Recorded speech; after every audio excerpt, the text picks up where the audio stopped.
उत्तर प्रदेश में 10 सीटों पर होने वाले उपचुनाव से पहले सपा और भाजपा के नेता आमने सामने हैं, जो एक दूसरे पर जमकर आरोप प्रत्यारोप लगा रहे हैं। इस बीच सपा अध्यक्ष अखिलेश यादव ने एक बार फिर से भाजपा के अंदरूनी घमासान को लेकर निशाना साधा।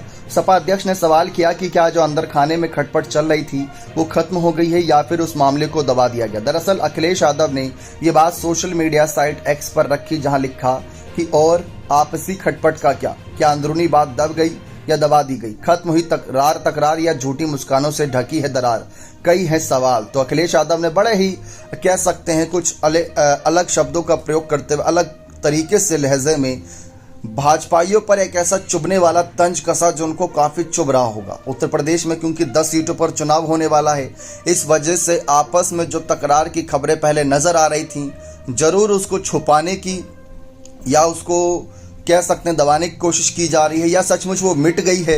ये भी हो सकता है, क्योंकि अंदर खाने क्या बातचीत हुई है किसी को नहीं पता। दिल्ली से लखनऊ, लखनऊ से दिल्ली जो केशव प्रसाद मौर्य का आना जाना था, वह बात आप भले ही जानते हैं।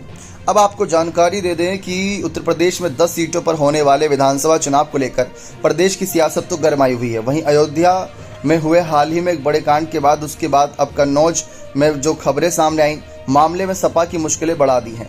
दोनों ही मामलों में मुख्य आरोपियों को समाजवादी पार्टी से कनेक्शन सामने आया, जिसके बाद भाजपा सपा पर हमलावर है, जमकर निशाना साध रही है। बीजेपी इन मुद्दों को लेकर सपा नेताओं पर गुंडई करने का आरोप लगा कर घेर रही है।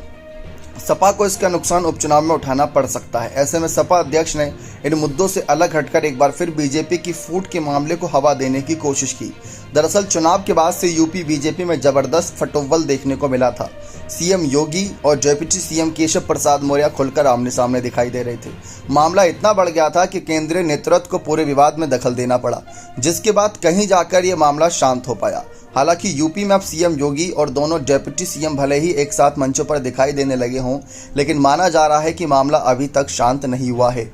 लेकिन अब कयासों पर तो ध्यान ना दें या फिर अफवाहों पर ध्यान ना दें, मामला शांत हुआ या नहीं ये तो वक्त बताएगा, जब दोनों एक दूसरे के साथ एक मंच पर नजर आएंगे।